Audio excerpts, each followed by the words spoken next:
بسم اللہ الرحمن الرحیم نحمدہ ونصلی علی رسول الکریم اما بعد فاعوذ باللہ من الشیطان الرجیم بسم اللہ الرحمن الرحیم ذالکم بانکم اتخذتم آیات اللہ حضوا وغرتکم الحیاۃ الدنیا فلم لا یخرجون منها ولا هم یستعتبون۔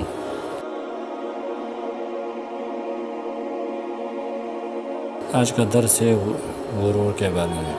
اردو زبان میں غرور کا نقطہ اردو کا لفظ فخر اور تکبر کے معنی میں استعمال ہوتا ہے، جبکہ عربی میں غرور غین کے فتح کے ساتھ ہر اس چیز کو کہا جاتا ہے جو انسان کو دھوکے میں ڈال دے، خواہ وہ مال ہو، اقتدار ہو، جوانی ہو، قوت ہو، طاقت ہو، شہرت ہو، شہوت ہو، نفس ہو، شیطان ہو۔ اور غین کے ضمے کے ساتھ غرور کا اطلاق جہالت کے بعض قسموں پر ہوتا ہے، کیونکہ جہالت یہ ہے کہ انسان کسی چیز کے بارے میں اس کی حقیقت کے برعکس اعتقاد رکھے، حق کو باطل، باطل کو حق سمجھے، لیکن ہر جہالت غرور نہیں ہوتی۔ قرآن کریم میں دنیا کی زندگی کو متاع غرور، دھوکے کا سامان قرار دیا گیا ہے، کیونکہ انسان اس کی ظاہری چمک دمک، کشش اور زیب و زینت سے متاثر ہو کر آخرت کو بھول جاتا ہے اور دنیا ہی کے کمانے، بنانے، سنوارنے، جمع کرنے میں زندگی جیسی قیمتی پونجی ضائع کر دیتا ہے۔ قیامت کے دن جب کفار کو دوزخ میں ڈالا جائے گا تو ان سے خطاب کرتے ہوئے کہا جائے گا کہ تمہیں یہ عذاب اس لیے دیا جا رہا ہے، ذالکم بانکم اتخذتم آیات اللہ حضوا وغرتکم الحیاۃ الدنیا فالیوم لا یخرجون منها ولا هم یستعتبون۔ تم نے اللہ کی آیتوں کو مذاق بنا رکھا تھا، دنیا کی زندگی نے تمہیں دھوکے میں ڈال رکھا ہے۔ سورہ عمران کی آیت 185، سورہ حدید کی آیت 20 میں بھی دنیا کی زندگی دھوکے کا سامان بتایا گیا۔ سورہ حدید کی آیت 4 اور سورہ فاتح کی آیت 5 میں شیطان پر غرور کا اطلاق کیا گیا ہے۔ امام غزالی رحمۃ اللہ علیہ نے اپنے شعراء کتاب احیاء العلوم کے غرور کی 3 بڑی قسمیں بیان کی ہیں۔ پہلی قسم یہ کہ جس میں کفار مبتلا ہیں، ان میں سے بعض کو شیطان نے اور بعض کو دنیا کی زندگی نے دھوکے میں ڈال رکھا ہے۔ ان کا خیال ہے کہ دنیا نقد اور آخرت ادھار ہے، نقد ادھار سے بہتر ہے، بلکہ یہ بدبخت یہاں تک کہنے سے بھی نہیں چوکتے کہ دنیا کی لذتیں یقینی اور آخرت کی لذتیں مشکوک ہیں، لہذا یقینی چیز کو مشکوک کی خاطر نہیں چھوڑا جا سکتا۔ دوسری قسم وہ ہے کہ جن میں گناہ گار مسلمان مبتلا ہیں۔ ان کا خیال یہ ہے کہ چونکہ اللہ تعالیٰ غفور الرحیم ہے اور بڑا کریم ہے، لہذا نیک اعمال کرنے اور گناہوں کے بارے میں زیادہ فکر مند ہونے کی ضرورت نہیں۔ اس میں شک نہیں کہ رب تعالیٰ کی مغفرت اور رحمت کی کوئی انتہا نہیں۔ ہر مسلمان کو اس کی امید رکھنی چاہیے، لیکن رحمت کی امید پر گناہ کرتے چلے جانا سچے مسلمان کی شان نہیں۔ گناہ بہرحال گناہ ہے، چاہے مسلمان کرے یا کافر کرے۔ اللہ کا کلام بتاتا ہے کہ باری تعالیٰ کے رحمت کے حقیقی امیدوار کون ہیں۔ ان الذین آمنوا والذین ہاجروا وجاہدوا فی سبیل اللہ اولئک یرجون رحمت اللہ واللہ غفور رحیم۔ بے شک وہ لوگ جو ایمان لائے اور جنہوں نے ہجرت کی، اللہ کے راہ میں جہاد کیا، یہی ہیں وہ لوگ جو اللہ کی رحمت کی امید رکھتے ہیں۔ تیسری قسم وہ ہے کہ جن میں ایسے مسلمان مبتلا ہیں جو اگرچہ اپنے دامن زندگی میں نیکیوں کا ذخیرہ بھی رکھتے ہیں، لیکن مگر ان کے گناہ ان کی نیکیوں سے کہیں زیادہ ہیں، لیکن وہ اس خوش فہمی میں مبتلا ہیں کہ قیامت کے دن ہمارا نیکیوں کا پلہ باری ہو جائے گا۔ غرور کے بعد امام غزالی رحمۃ اللہ نے غرور اور غرور زدہ انسانوں کی بھی 4 قسمیں بیان کی ہیں۔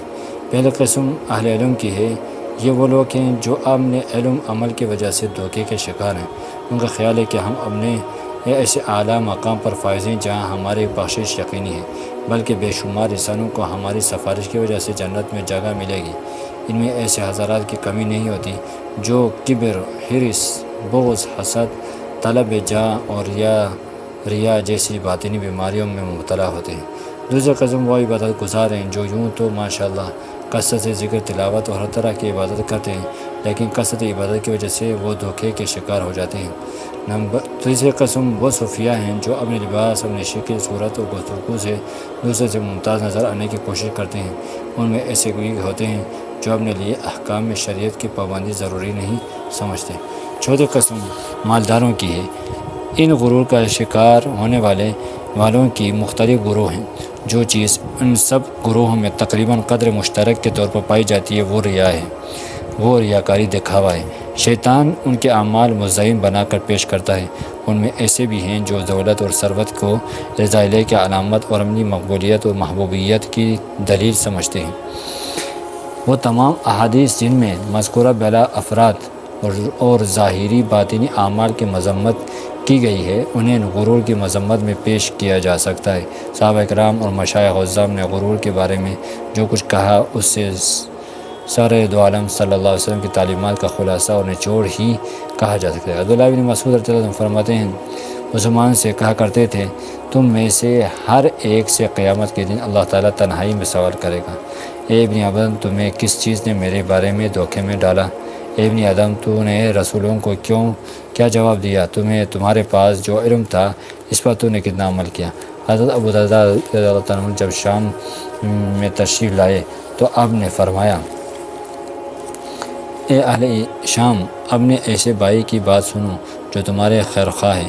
جب شام والے آپ کے سامنے جمع ہو گئے تو آپ نے فرمایا، میں دیکھ رہا ہوں کہ تم ایسے مکان بنا رہے ہو جن میں تمہیں رہنا نصیب نہیں ہوگا، اور اتنا مال جمع کر رہے ہو جسے تم کھا نہیں سکتے۔ تم سے پہلے جو لوگ گزرے ہیں انہوں نے پختہ عمارتیں بنائیں، لمبی امیدیں قائم کی اور بہت سارا مال جمع کیا۔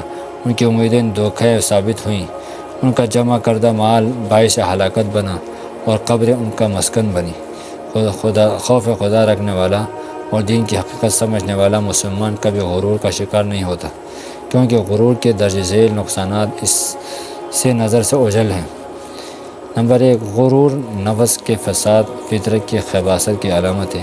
نمبر 2، باری تعالیٰ کی شان اور رحیمی کی وجہ سے دھوکہ انسان کو ہلاکت میں ڈال دیتا ہے۔ نمبر 3، علماء اپنے علم پر غرور انہیں عمل سے ناغافل کر دیتا ہے۔ نمبر 4، غرور انسان کو کفر اور فسق اور بغاوت سرکشی کی طرف لے جاتا ہے۔ غرور دنیا میں خسارہ اور آخرت میں عذاب کا باعث بنتا ہے۔ مغرور شخص اپنی حقیقت سے بے خبر جاہل ہوتا ہے، اسے یاد نہیں رہتا کہ میرا مادہ تخلیق کوئی حقیر اور ضعیف چیز ہے۔ نمبر 7، غرور کی وجہ سے کبر اور عجب جیسے بہت سارے قلبی امراض پیدا ہو جاتے ہیں۔ نمبر 8، عبادت گزاروں کا غرور ان کے نیک اعمال کو باطل کرنے کا ذریعہ بنتا ہے۔ نمبر 9، غرور امتوں کی ہلاکت، افراد کو خطرناک بیماریوں میں مبتلا کرنے کا سبب ثابت ہوتا ہے۔ نمبر 10، غرور بندگی اور عبودیت کے منافی ہے۔ اللہ رب العزت جو ہے نا، ہر قسم کے غرور، تکبری اور دھوکہ سے اللہ تعالیٰ ہم سب کی حفاظت فرمائے، ہر قسم کے شرور سے ہماری حفاظت فرمائے۔ اللہ تعالیٰ نیک اعمال کرنے کی توفیق عطا فرمائے۔